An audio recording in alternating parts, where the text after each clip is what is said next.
सूर्य की दृष्टि में एक बूढ़ा जमींदार बूढ़े घर के सामने अपने राजमिस्त्री को संबोधित करता है।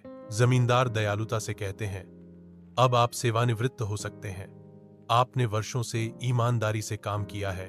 राजमिस्त्री थोड़ा हैरान दिखता है, लेकिन सहमत हो जाता है। अविरत धूप के नीचे एक राजमिस्त्री जल्दबाजी में ईंटें रखता है, इस विश्वास से प्रेरित होकर कि यह घर उसकी अंतिम रचना होगी। वह गुणवत्ता पर कंजूसी करता है, जो खत्म होने की इच्छा से प्रेरित है।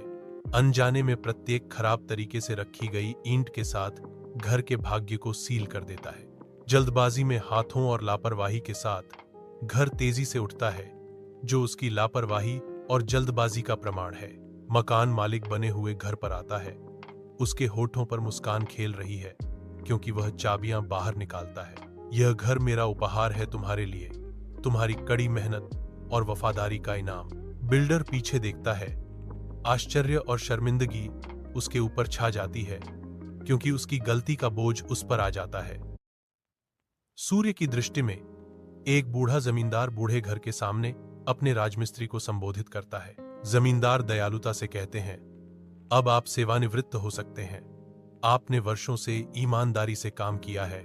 राजमिस्त्री थोड़ा हैरान दिखता है, लेकिन सहमत हो जाता है। अविरत धूप के नीचे एक राजमिस्त्री जल्दबाजी में ईंटें रखता है, इस विश्वास से प्रेरित होकर कि यह घर उसकी अंतिम रचना होगी। वह गुणवत्ता पर कंजूसी करता है, जो खत्म होने की इच्छा से प्रेरित है। अनजाने में प्रत्येक खराब तरीके से रखी गई ईंट के साथ घर के भाग्य को सील कर देता है। जल्दबाजी में हाथों और लापरवाही के साथ घर तेजी से उठता है, जो उसकी लापरवाही और जल्दबाजी का प्रमाण है। मकान मालिक बने हुए घर पर आता है। उसके होठों पर मुस्कान खेल रही है, क्योंकि वह चाबियां बाहर निकालता है।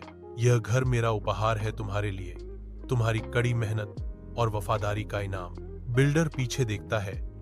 आश्चर्य और शर्मिंदगी उसके ऊपर छा जाती है, क्योंकि उसकी गलती का बोझ उस पर आ जाता है।